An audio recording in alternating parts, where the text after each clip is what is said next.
All right, I think we'll go ahead and get everything started here. You'll probably need to move that mic up a little bit from my shortness here, but anyway, we're very happy that you're here tonight for our Alden J. Blanar Smith Speaker Series.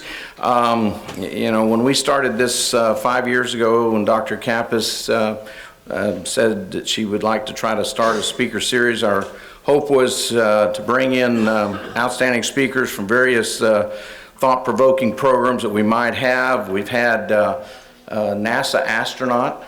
I don't think you've been in space yet, as far as I know. We had Ken Starr, Baylor University's president, that spoke here, and a few years. This is this movable button down here. I'm learning. All right, and we had Chet Edwards, former congressman, that was speaker. And we're really happy to have our speaker tonight, and it'd be a totally different subject matter than we've had in our other previous ones. Before I introduce our speaker, I'd like to recognize a few people in attendance. First of all, our president, Dr. Cheryl Kappas, in the back, right there. And also Rex Parcells, Vice President of Instruction. Billy Don Curbo, Vice President of Business Affairs and whatever else, I guess. And Jesse White, our Vice President of Information Technologies and whatever else we get. Yeah. So we're glad them. Also, I think we have maybe a few board members. Could any of our board members please stand that might be here tonight? Yes, they're in the back too. I don't know if they're all Baptists or not, but they've certainly got the back pew filled there. There will be a chance for some questions and answers at the end of his presentation tonight, so be prepared for that. And everybody is invited for a reception that will be in our South Room afterwards, so please plan to stay around. We got somebody with a jersey on there. Hey. Hello, Mr. Williams. Good to see you. He's come in uniform. He's ready to play tonight, I think. Now for the reason we're here tonight. We're very pleased to have Eric Nadel, the radio voice of the Texas Rangers, as our guest speaker. I first met him, I was talking about it tonight with him, in the late 70s.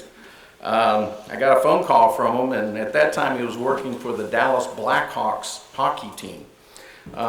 Which a lot of people didn't realize they had one, but they had one. Played at Fair Park. Wonderful place to play, right? And he asked about our band coming up and playing some to bring a little life to the games and such. And we went up a couple times through a couple years there and played at some hockey games in Dallas, which was really kind of a neat experience. And I remember his name when he called at the time. We didn't have text or anything else at those days, but then when he became the radio voice of the Rangers, I went, I know that name. I know who that guy is. So we had a connection way back there at the time.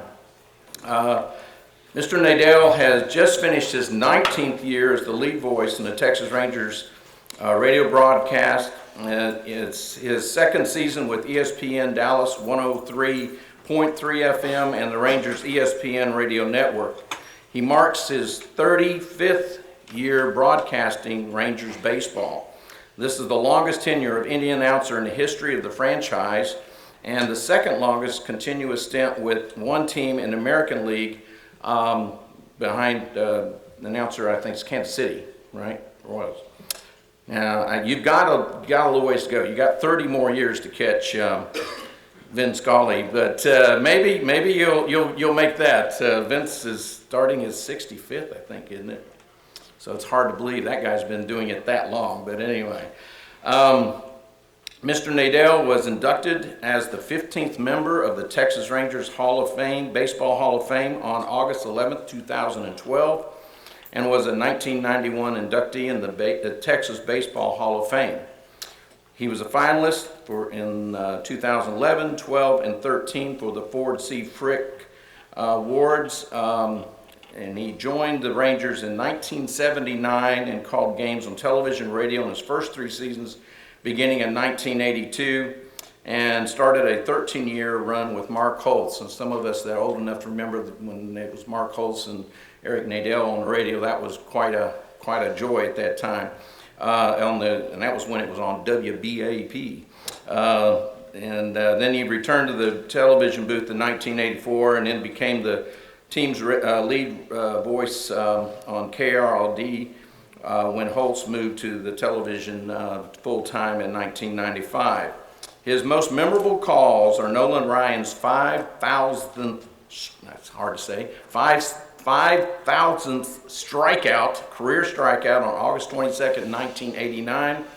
The Rangers' major league record of 30-run outbursts, boy, we could have used some of those this year, on August 22nd in 2007, and the final out of Game 6 of the 2010 and 11 American League Championship Series, which sent the franchise to its first 2 World Series games. He's a 7-time recipient of the National Sportscaster and Sports Writers Association Texas Sportscaster of the Year Award, and 2-time winner of the Associated Press Award for Best Play-by-Play in Texas. And there's no question he's that. He's a graduate of Brown University, where he called football and hockey on the college radio station. He had minor league hockey play-by-play stints in Muskegon, Michigan, Oklahoma City, Dallas, and Fort Worth, and was also the radio voice of the Dallas Diamonds of the Women's Professional Basketball League. Now, how many remember that one, you know? He's spent several off seasons learning Spanish and has taken part in Spanish broadcasts in numerous Latin American countries. He's an author of 3 books, including Texas Rangers, The Authorized History, published in 1997. He and his wife, Jeannie, reside in Dallas with their dog Nemo, a lab husky mix. And his presentation tonight is new information sources, new media, new stats, old sportscaster. I can relate to that very well. So please join me now in welcoming to Hill College, Eric Nadel.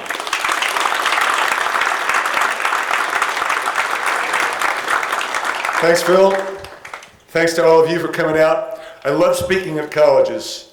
Interesting stuff always happens here, and you never know what it's going to be. You know, part of this job is going out and making speeches. We do it every January and February. They call it the Ranger Caravan. And this past February, we were at Texas Tech. And the place where they were having the event was in a big multi-purpose building. And I walked into the wrong room. It wasn't the room where they were having our event. The psychology department was doing a study in that room. And I walked into the room, and it was really weird. There were 2 signs up in the front of the room. One of them over here said, "Men who are dominated by their wives."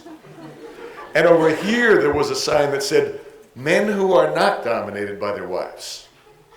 So in front of the sign over here, "Men who are dominated by their wives," was every guy in the room, except for one. There's one guy over there standing under the sign that says, "Men who are not dominated by their wives." And I'm running late to get to our thing, as I usually am, but I said, I got to talk to that guy. So I went over to him, I said, "Excuse me, I had to ask you, you're the one guy standing under the sign that says, 'Men who are not dominated by their wives.' What's the deal?" And he said, "My wife told me to stand here."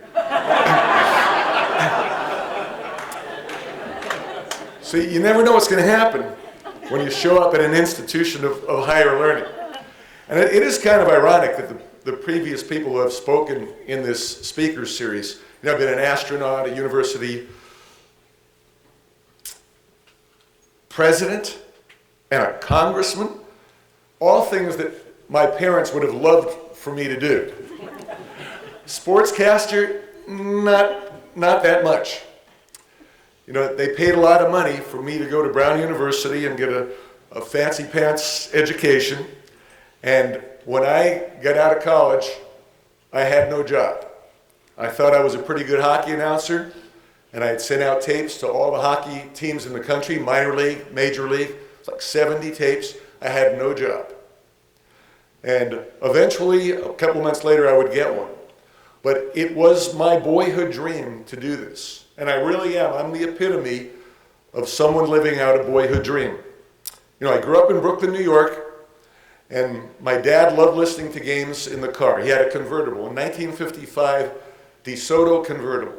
And we'd be riding around in the convertible, we'd be listening to the Yankees games with Mel Allen, legendary announcer, one of the greats of all time. And we were stopped at a light one day. I was 7 years old. And I said to my dad, who was a dentist, I said, Dad, is Mel Allen getting paid to broadcast those games? He said, yeah, that's his job.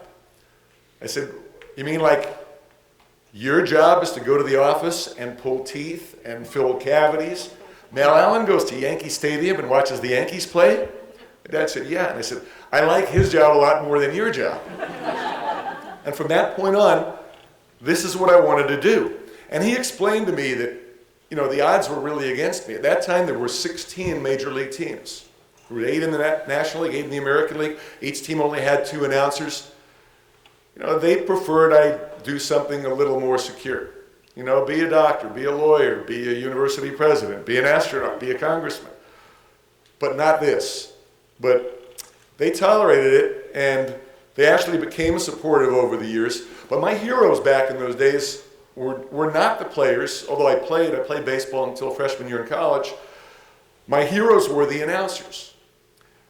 Those announcers for the Yankees, Mel Allen and Red Barber used to come on the air and he'd say, hi friends, Red Barber here. And I thought he was my friend. I thought those guys were my buddies. And then the Mets came. And the Mets were absolutely horrible. But their announcers, Ralph Kiner and Bob Murphy and Lindsey Nelson, they were always happy to be there. They were so happy to be at the game. And they made it sound like every one of those Mets players was on his way to the Hall of Fame. All of this while the Mets were posting a record of 40 wins and 120 losses. The worst record in history. They were so bad. The first week of the season, we're all excited. You know, National League Baseball is back in New York, and we've got our Mets, and they had picked up a lot of players who had been very good big league players several years before. And they had an interesting mix in the clubhouse. First game, the shortstop, Elio Chacon, absolutely leveled the center fielder, Richie Ashburn, who was about to catch a pop-up, and 3 runs scored. The same thing happened just a few days later. And Chacon, the shortstop, was from Venezuela. He didn't speak any English. And so Ashburn, after the second time it happened, went to one of the bilingual players on the team, and he said, I got to learn how to say "I got it" in Spanish. So he was told by Jose Christopher, this outfielder, it's "Yo la tengo." Yo la tengo. So Ashburn went home that night and he practiced in front of the mirror. Said, Yo la tengo, yo la tengo. And when he got to the ballpark the next day, they're in the clubhouse, and the Mets are ready to go out onto the field, and Ashburn goes over to Chacon, and he taps him on the shoulder, and he says, Yo la tengo, yo la tengo. And Chacon says, sí, yo la tengo, yo comprendo perfectamente, no hay problema, no te preocupes. Great. So here we are, it's the 7th inning, and the Mets are ahead by a run, and there's 2 men on base, and there's a high pop fly out to short left center field. And here comes Ashburn, about to catch it, and here comes Chacon, out from shortstop, and at the last instant, Ashburn yells, Yo la tengo, yo la tengo. And Chacon peels off, and the left fielder, Frank Thomas, comes across and goes smashing into Ashburn, sends him flying. The ball bounces away, everybody scores, and Ashburn is dazed. He's lying on the floor looking over at Thomas, who's this 240-pound big old boy from Alabama. And Thomas looks at him and he says, what the hell's a yellow tango? That really happened. A lot of the stuff I'm going to tell you tonight, it didn't really happen. I'm just making it up. But that really happened. And there's a rock group in New York. They've been going for a long time now. That's called Yo La Tengo. If you guys haven't heard them, you should check them out. They're really good. But it's named after that story. It's this legendary story about how bad the Mets were in those days. You know. But I wanted to be a broadcaster. Just to tell the long story somewhat short, when I was in high school, I got to go to a program at Northwestern University in Chicago for high school kids interested in broadcasting. And my roommate there was a kid from Hope, Arkansas. And the following year, our senior year in high school, I got a call from him. It was a big deal in those days. A long-distance call was a big deal. Well, you got a long distance call, the clock started. You knew you were paying by the minute. And so for him to call me, it was something special. He wanted to know if I would come to Hope, Arkansas that summer and be a summer disc jockey on their radio station. Because it was his job, and he had gone to Northwestern the year before to learn how to be a radio announcer so he could do that job. But he was working sacking groceries at the A&P, and he was making 3 times as much money as he would make at the radio station. So he wanted to stay at the A&P, but he had to get a replacement.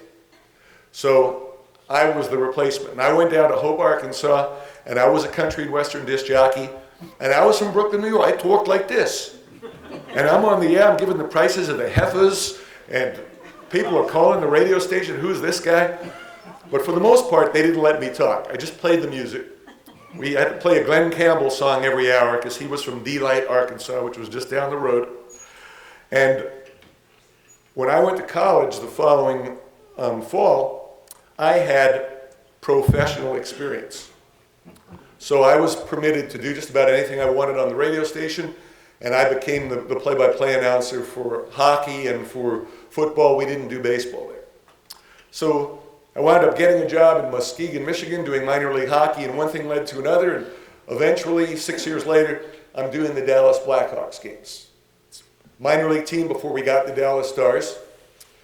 And I was loving it, having a great time, until one day the general manager walked into my office at the end of the playoffs, and he said, I got bad news for you, we're moving the team to Moncton, New Brunswick, Canada. And we can't take you, even if you want to go, because we have to hire all Canadians up there. So I was left without a job, and within a week or two, just out of the blue, I get a phone call from the Texas Rangers radio network, and they're looking to hire an announcer to start the following year. This is in the middle of the summer in 1978. And they asked me if I'd ever done baseball, and I lied to them, and I told them that I had. And they said, well, let's hear your audition tape, and I didn't have one. So they let me do an audition. They let me broadcast 4 games into a tape recorder. And based on that, they hired me to start the next year. And I started the next year, 1979, and somehow I'm still here. One of the miracles of baseball, one of the miracles of broadcasting. Now, the Rangers weren't great in 1979, but they weren't horrible yet.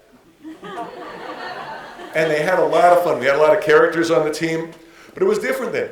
Guys didn't work out in the off season. They couldn't. They had jobs.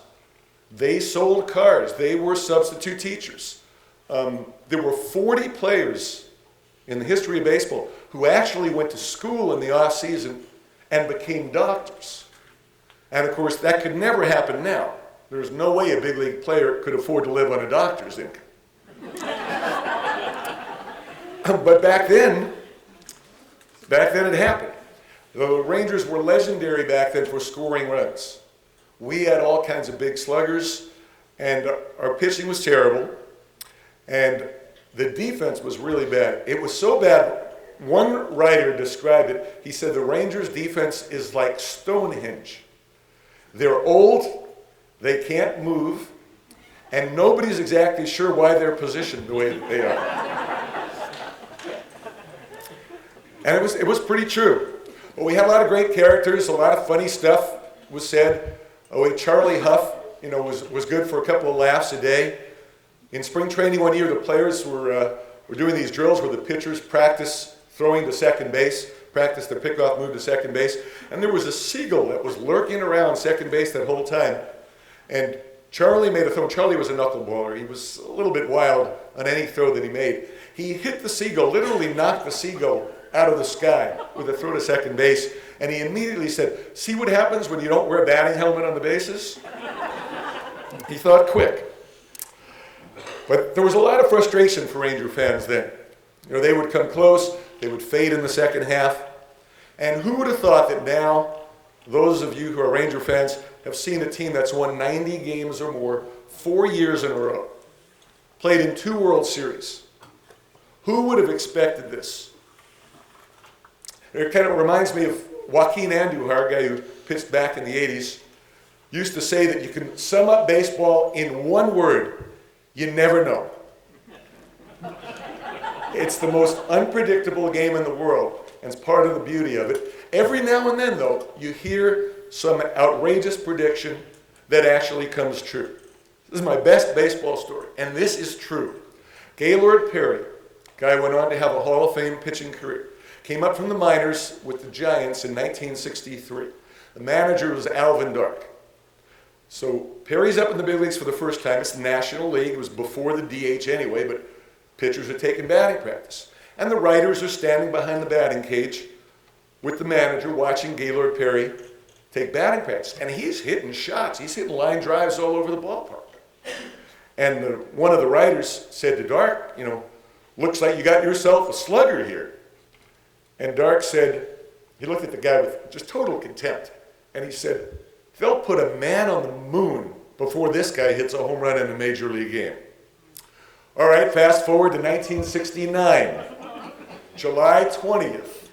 Neil Armstrong and Buzz Aldrin land on the moon. Neil Armstrong walks on the moon. Who's pitching that night? Gaylord Perry.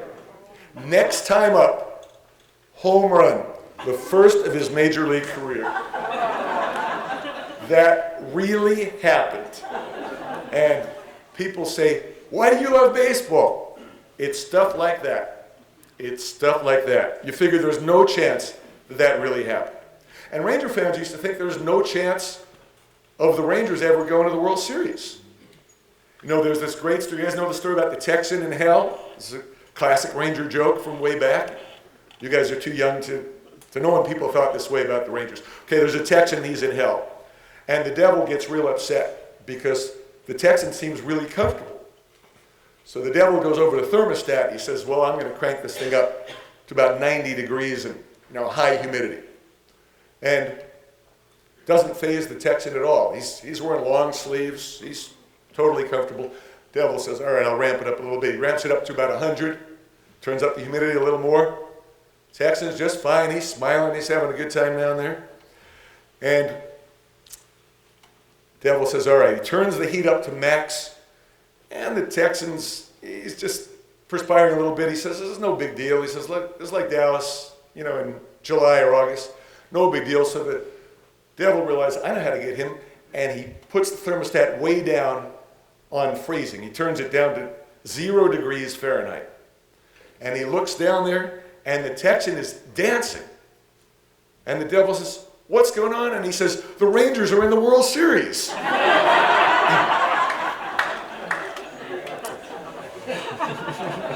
That's how bad it was. First time we went to the World Series in 2010, it really was, for me, I tell people it was like baseball, playing baseball in heaven. It's like we'd already gotten there. We'd gotten to the promised land. It was that big of an achievement. And the strikeout of A-Rod by Feliz to win the pennant, it was a culminating moment. And I don't know, even if the Rangers ever win the World Series, if there'll ever be a moment that was that emotional for me, then the Rangers actually winning that first pennant. But then when they lost to the Giants in the World Series, nobody was upset. It didn't matter. Well, in 2011, it mattered. And for months after the World Series, I had nightmares about the ball that Nelson Cruz didn't catch. I've never listened to a replay of it. I've never watched a replay of it. I don't think I ever will. But every now and then, still, I hear myself saying, he can't get it. That's the least favorite call of my career. And every time a ball's hit to right field and Cruz goes back, it's deja vu. And, I've talked to my friends with the Red Sox who went through those years of the Babe Ruth jinx and all that, the curse of the Bambino, and the Bill Buckner thing. And they all say, when and if the Rangers win a World Series, maybe you'll get over it, but maybe you won't. Maybe you won't. Prior to that call, my favorite was the Nolan Ryan 5,000 strikeout. And back in those days, I used to do the middle innings. Mark Holtz was the broadcaster who was the lead voice of the Rangers. He did the first 3 innings, the last 3. I did the middle 3. So nothing important ever happened in my innings. I was the land of the middle relievers. The worst pitchers on the pitching staff would come in those innings. And all of a sudden, though, Nolan Ryan's going for his 5,000th strikeout, and he needed 6 strikeouts. And there's a pretty good chance it's going to happen in the 4th, 5th, or 6th inning. And as it turned out, it did.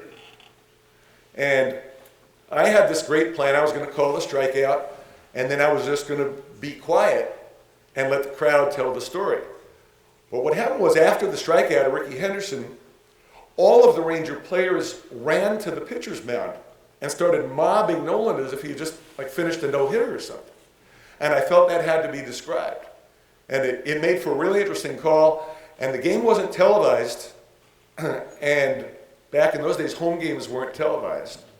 And as a result, my call was attached to the video that ran the next day on all these nationally televised news shows. The Today Show, my mom saw the clip on the Today Show with my voice behind it. And now that'd be no big deal. There's highlights every day of every game, even minor league games. You hear the announcers call. Back then, that didn't happen. I've got a video cassette at home, a VHS cassette of the 5,000 strikeout with my voice calling it. And in those days, 1989, I'd been doing the job 10 years. Not that much had changed in the game at that point. A couple of things had changed, two exceptions. Talk radio and steroids. I'm not sure which is worse. But at that time, talk radio changed things in a very negative way, because all of a sudden the players were getting criticized a lot more than they ever had before by the talk show hosts and by the fans. They were also getting bothered much more than they ever had before to do interviews. People calling them in their hotels because they had to fill up this airtime.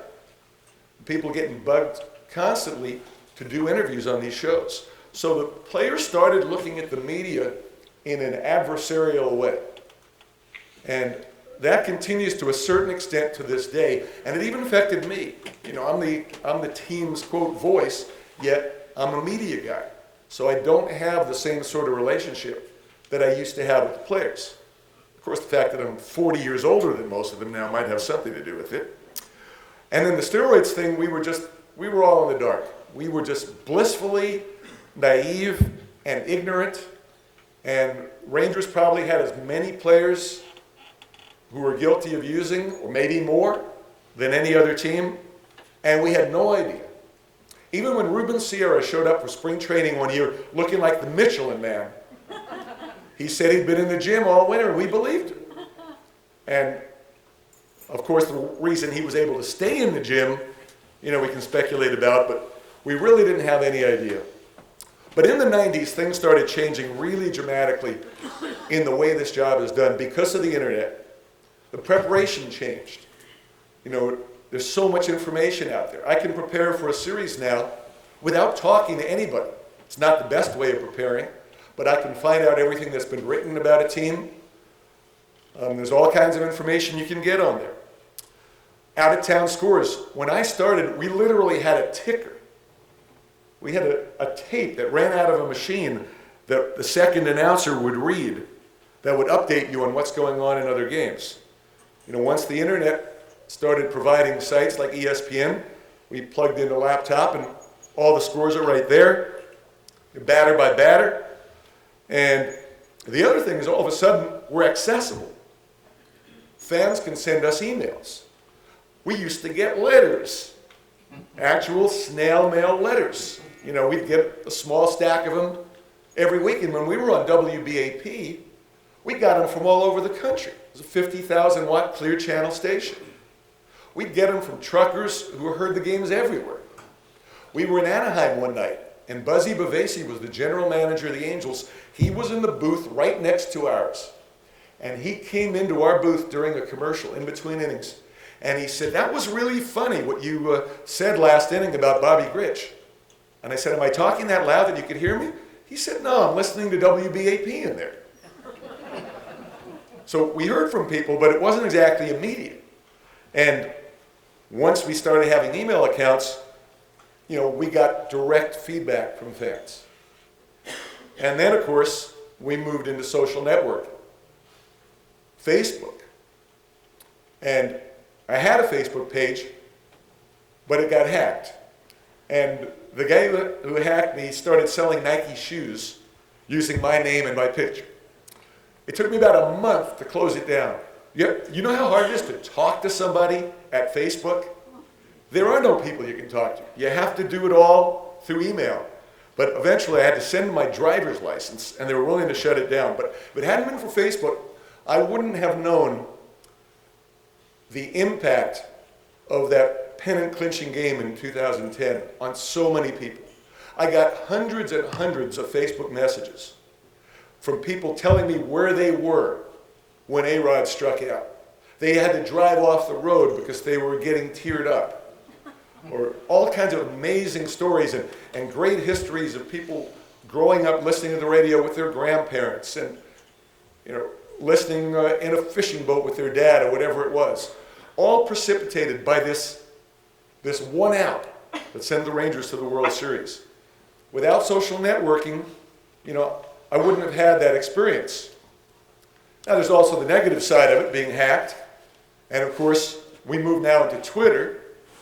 And I joined Twitter largely so I could follow other baseball writers, could follow baseball players, come up with information, make sure I know what's going on in other games while our game's going on. And we still do that. I wasn't going to tweet about baseball. I started tweeting a lot about music, something of an amateur concert promoter. And if I had a show coming up, I'd tweet about music. But I didn't tweet much about the Rangers, about baseball. I figured I have my 3 hours every night. I don't need to go on Twitter to tell people what I think about something.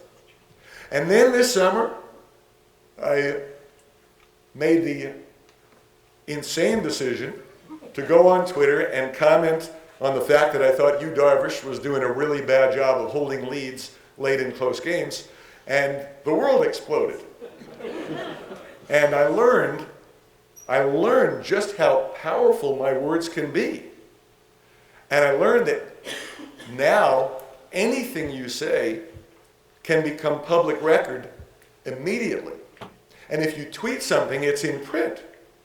And people can grab a quote and take it and put it in a story without the rest of the statement that went with it, just as players for years have moaned about being quoted out of context and politicians and all that. And so now I don't tweet about baseball anymore. But I'm glad it's there. And it was great to see how passionate people were. It was great to see how passionate people were about Yu Darvish. I had no idea that our fans had this incredible attachment to Yu Darvish, that they didn't want to hear any criticism of him at all. Some were based in stats, some were strictly based on emotion. But it was really impressive. I love seeing it. That's what we want from our fans.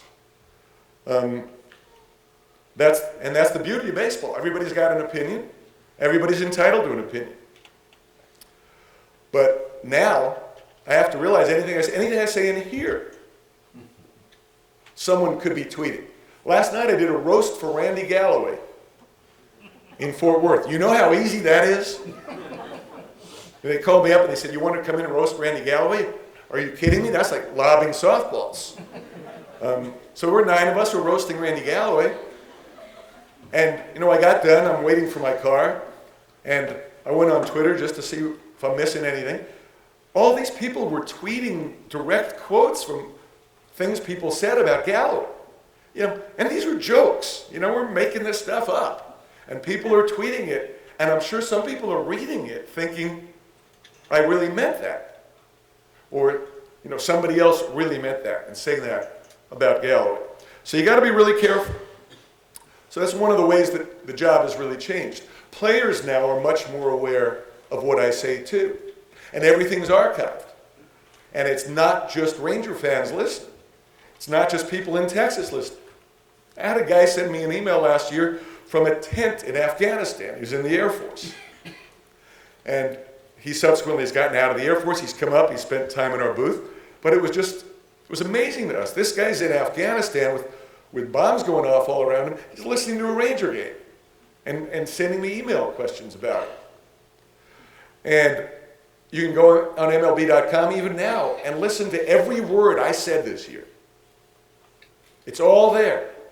You know, it's all in the public record. It's available to everybody, which I guess is a great thing. But I have to be a little more careful about what I say. And even though I'm working for the Rangers and it's clear who I'm rooting for, you know, I'm always honest about the way I see things. And sometimes it's the people who root for the other team who aren't used to an announcer being, you know, quite as honest as I sometimes am. But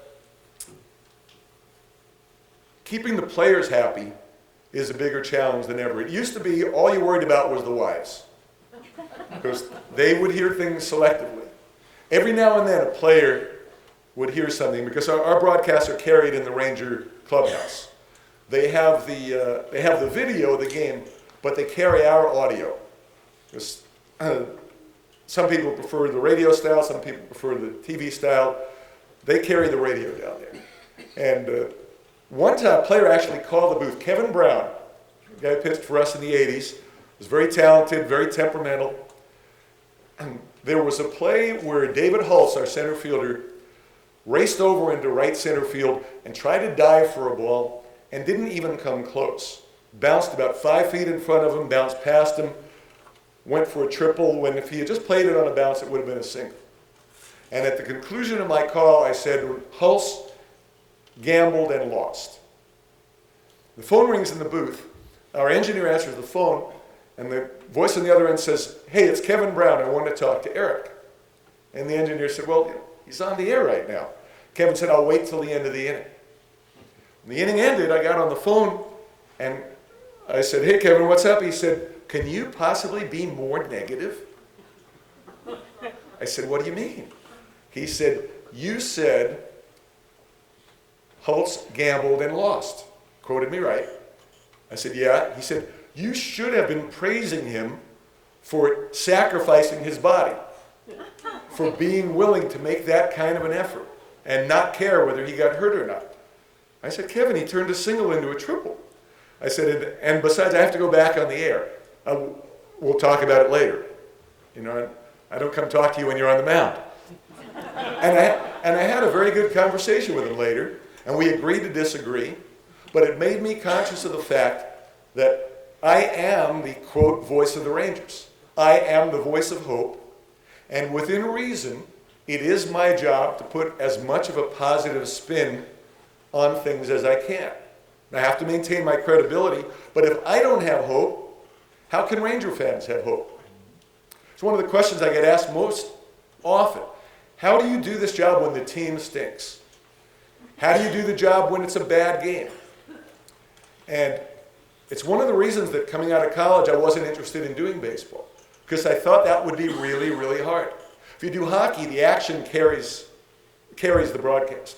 It can be 8-1. Your team could be miles out of first place, but the game moves so fast, just follow the puck and it sounds good.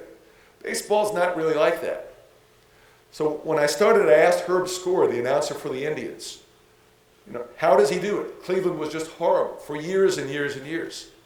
And he said, the way I look at it is, I'm watching a Major League Baseball game every night. It's the best athletes in the world. I may see the greatest play I've ever seen. I may see the greatest game I've ever seen. So I do the game in that vacuum. And that's how I can be excited about doing a game. And I said, okay, what about when it's 12-0 in the third inning? And he said, well, then I zero it in even smaller.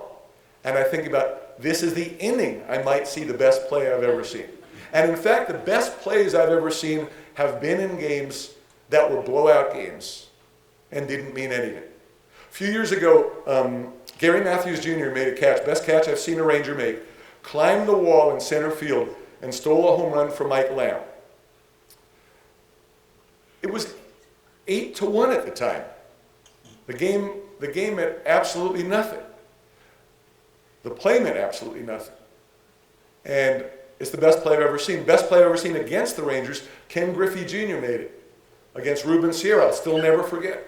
He went racing full speed from left center over to right center in the Kingdom. The wall was very high there. He caught the ball on the dead run and totally face planted himself against the wall and hung onto the ball. This was on one of those September nights where the game comes on here at 11 o'clock at night, or comes on at 9 o'clock, it's still going at 11 or at midnight. Mark Holtz and I used to look at each other and say, this is the night we could say anything we want and get away with it. We could use any four-letter word. We could call anybody anything we want. Nobody's listening. It was one of those games.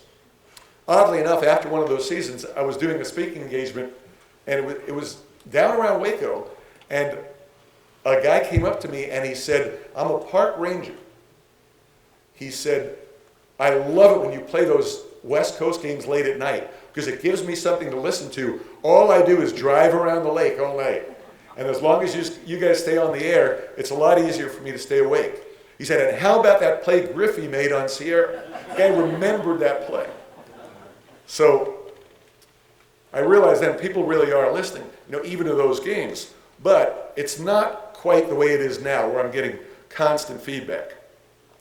The other thing now, there's no more idle wondering.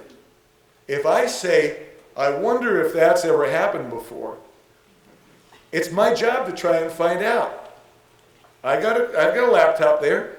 I can Google it. I've got websites I can go to. Some things I can't find out. I don't have subscriptions to the right websites. I don't have access to Elias Sports Bureau, the official statistical service of Major League Baseball. But there's a lot of things I can find out. And it's great, especially in a bad game, and we start going off about stuff that isn't necessarily related to the game. You've got the ability to do that. So I think all of these changes that have occurred in recent years have actually served to make the broadcast more interesting. At least I hope they have. I'm going to take questions, and then I'll answer some of the most frequently asked questions if they don't get asked. So, anybody have one? Any Tom Brady stories? I got a lot of Tom Brady stories. The best one, I guess, involves him trading Sammy Sosa and Wilson Alvarez for Harold Baines. There's competition, but it's probably the worst trade in Ranger history. He was the general manager. And at the time, the Rangers had never been to the playoffs. And when they started talking to the White Sox about this trade, Rangers were only 2 games out of first. And unfortunately, by the time the trade was consummated a week later, the Rangers were 7 games out, which made the trade look even more ridiculous. And, Tag has told me, that they probably should have just bailed out on it once they got 7 games out. But they were so excited about the fact that they might actually make the playoffs that they decided to go for it. But it was prior to that season, though, that Tom had signed Nolan Ryan. He'd made the trade to get Julio Franco, made the trade to get Rafael Palmeiro, Mitch Williams. So it was a pretty good year for him. One other thing I wanted to touch on was new stats. This is an interesting dilemma for me. The sabermetricians have come up with a whole new wave of statistics, some of which I like, some of which I don't like that much. But how much can I use them on the air? On radio, I'm always on guard against using too many numbers anyway. They're hard to process. It's a lot easier on TV when you're looking at a graphic and you're seeing the numbers. It's harder on radio. It's one of the reasons I round off numbers a lot when I'm on radio, just to make it easier to digest. But these new stats, WAR, for example, it's a nice stat. I like it. But if I use it, I feel I have to explain it.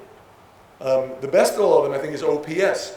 It's on base plus slugging percentage. Let's start with the fact most people don't know what slugging percentage is. All of you know what slugging percentage is? If you don't know what slugging percentage is, raise your hand, because you're in the majority of baseball fans. Even some people who play don't know what it is. So if I quote an OPS stat, which is on base percentage plus slugging percentage, I feel I need to explain that that's what it is, but then do I need to go and explain what slugging percentage is? It's difficult, because part of my job is to educate people, and I want to do that. I want them to know what this stat is. I think it's a good stat. But how much can I actually work it in? It's just something that I've been, dealing with over the last few years. And, I've always been kind of progressive in that regard.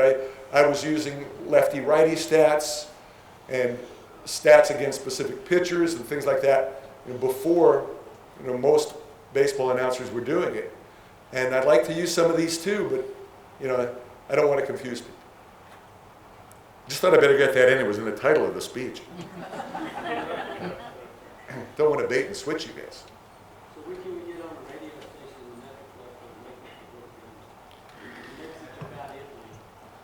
And there's a Waco station that carries the game that you get sometimes for the first favor.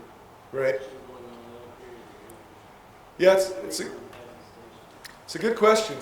It's a good question. And, when the decision was made to switch from the Fan to ESPN, one of the thoughts among the powers that be who made that decision was that with the nature of listening changing, where more people are listening on phones, more people are listening on computers, more people are listening on satellite radio, it wouldn't be as important to have a station with a strong signal.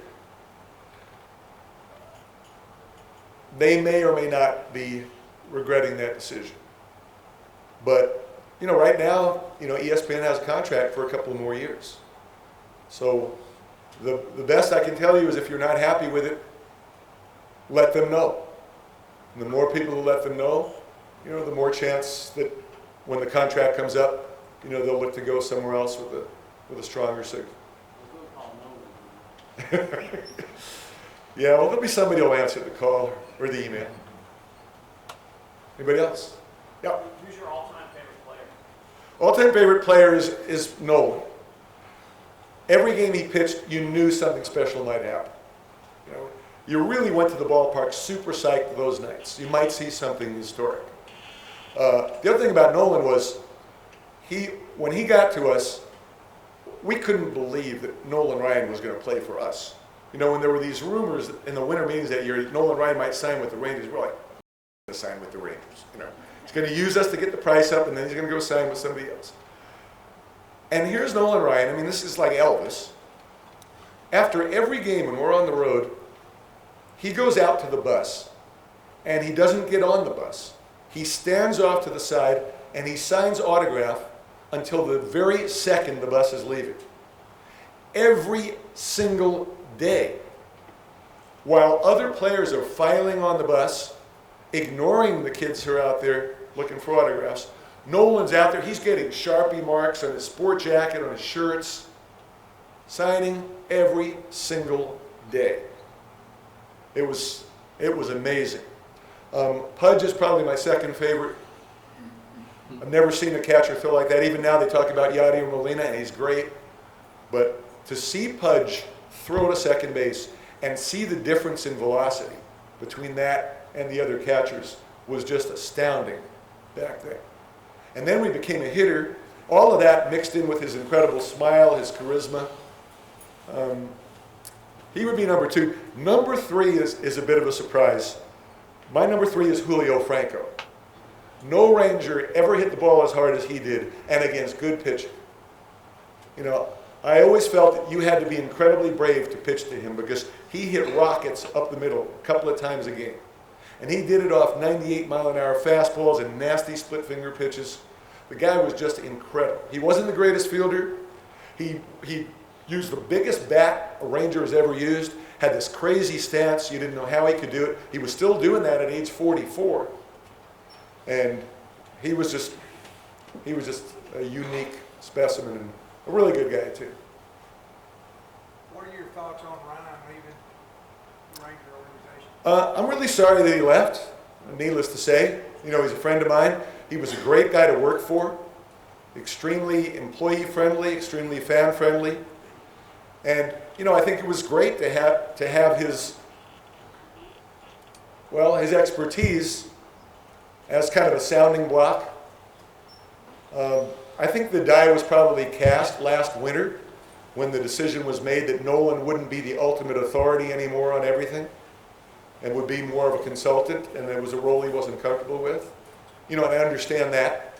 But I also understand that, John Daniels he's done this job for 7 years now, and he deserves the right to make his own decisions at some point. So, you can see both sides of it, but in the end, yeah, I'm real sorry that he left. I'll miss him. Miss his sense of humor. He's a riot and just unbelievably humble. Just a regular guy. It's hard to believe. When you're broadcasting,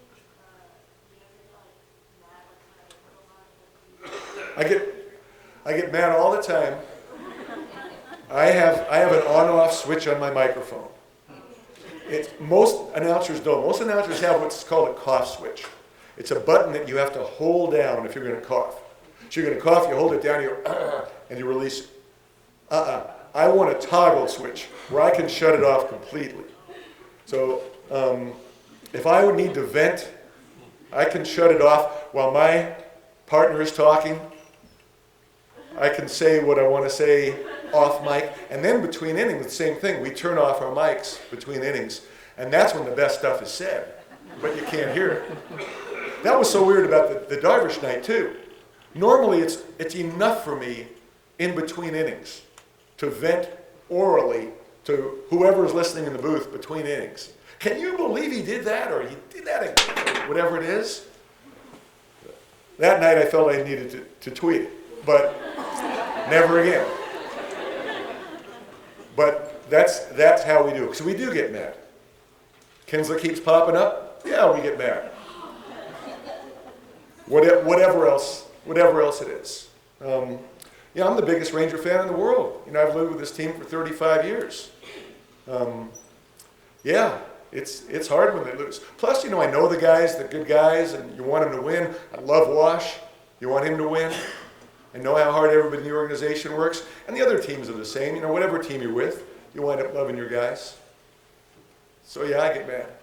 What do you think about Sosa making like the Hall of Fame, or people like that in the drug area? That's a good question.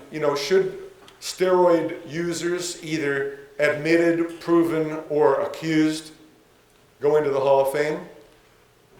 Sports writers vote, sportscasters don't vote.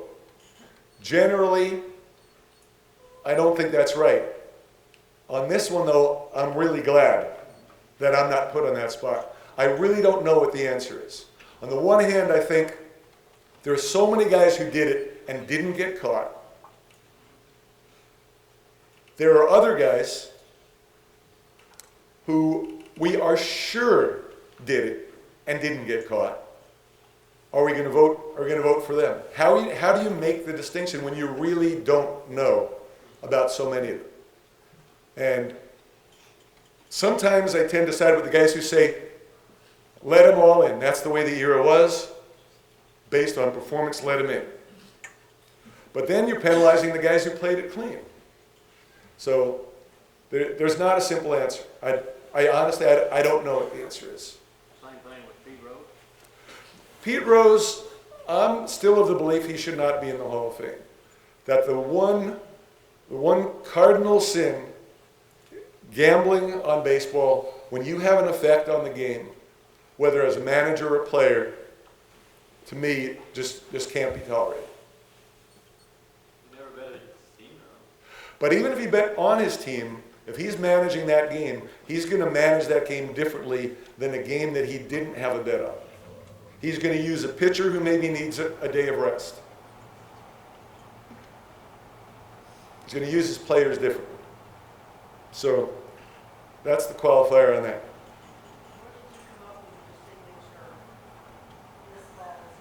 Oh, that ball is just so I got hired in the summer of 1978 to start in 1979. So I had like 6 months to decide, am I going to have a home run call? Am I going to have any signature call? When I grew up, Mel Allen said going, going, gone. And Phil Rizzuto said it's out of here. Other announcers said home run calls. There's tell it goodbye and kiss it goodbye. Goodbye Baseball. Dick Reisenhoover was the Rangers announcer for many years before me. And I wasn't coming up with one. And then one night at a party, just before spring training, a guy got up to leave and he said, "I'm out of here, I'm history." And it just kind of rang a bell, and I thought, and people were saying that a lot then, "I'm history," when you're leaving someplace. I thought, wouldn't that be a good home run call? Because a home run is kind of historic, and it's leaving. I'm history. And then the first few games I didn't get to call a home run. And we were in Seattle, and Johnny Grubb was up. He's a left-handed batter. He didn't hit a lot of home runs. The Kingdome in Seattle was more like a large room. It was about 300 feet down the left field line. It was erroneously marked 315, and it wasn't nearly that long. And Johnny Grubb hits a pop-up down the left field line. Left-handed batter, slices one the other way. And I thought for sure it's either going to be caught or it's going to be fouled. And the left fielder, Dan Meyer for Seattle, goes over toward the corner, and I'm following the flight of the ball. Here's a high pop fly down the left field line. It is slicing Meyer over in the corner, and that ball is, and I'm sure I'm either going to say foul or caught, and it just slipped over the fence, just barely inside the foul pole, and what came out was history. And that was the first time I used it, and people liked it, so I've stuck with it.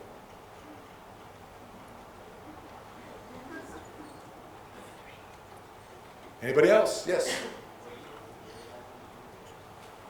The Gary Matthews Jr. catch, 2006 maybe? 6 or 7? Yeah, YouTube it. Yeah, and it's funny because you'll get the TV call. We actually had, in our booth at the time it happened, Robert Earl Keen, the singer, was in our booth. He was doing a concert after the game. And I never have guests on during the game because people get mad if you miss pitches.